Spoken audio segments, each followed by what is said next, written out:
Check bounce కేసులో senior నిర్మాత బండ్ల గణేష్ కు ఒంగోలు కోర్టు ఏడాది జైలు శిక్ష 95 లక్షల రూపాయల జరిమానా విధించింది.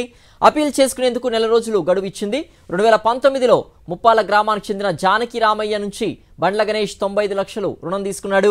ఈ మధ్యలో అప్పిచ్చిన జానకి రామయ్య చనిపోయాడు. అయితే జానకి రామయ్య తండ్రి వెంకటేశ్వర్లు అప్పు చెల్లించాలని బండ్ల గణేష్ అడిగాడు. డబ్బు తిరిగి చెల్లించేందుకు పరమేశ్వర ఆర్ట్ ప్రొడక్షన్ పేరుతో గణేష్ చెక్ ఇచ్చారు. చెక్ బౌన్స్ కావడంతో బాధితుడు కోర్టును ఆశ్రయించారు.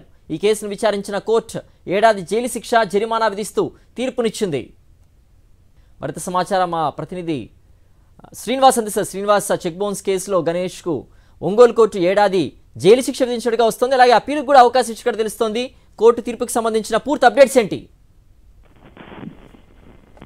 ఇది ఒంగోలు థర్డ్ ఆడియన్స్ కోర్టులో తీర్పు వెల్లడించబడింది కాబట్టి ఖచ్చితంగా అప్పీల్ చేసుకునే అవకాశం ఉంటుంది. అప్పీల్ చేసుకునే అవకాశం కూడా కనిపించింది కోర్టు.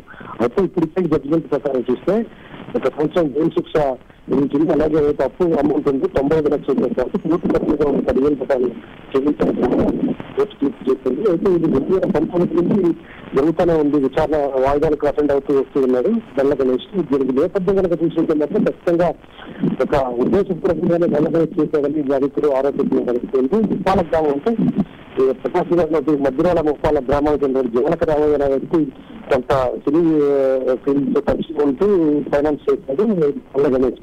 అయితే అతను కొంత అనారోగ్య సమస్య వల్ల మధ్యలో చనిపోవడంతో తన తరఫున తండ్రి నాకు అప్పు చెల్లించు అని చెప్పేసి బండ్ల గణేష్ ని గట్టిగా నోటిస్తే అప్పటికప్పుడు ఒక చెక్ రాసి 95 లక్షల రూపాయల చెక్ బండ్ల గణేష్ తండ్రి జానకి రామయ్య తండ్రి ఇవ్వడం జరిగింది.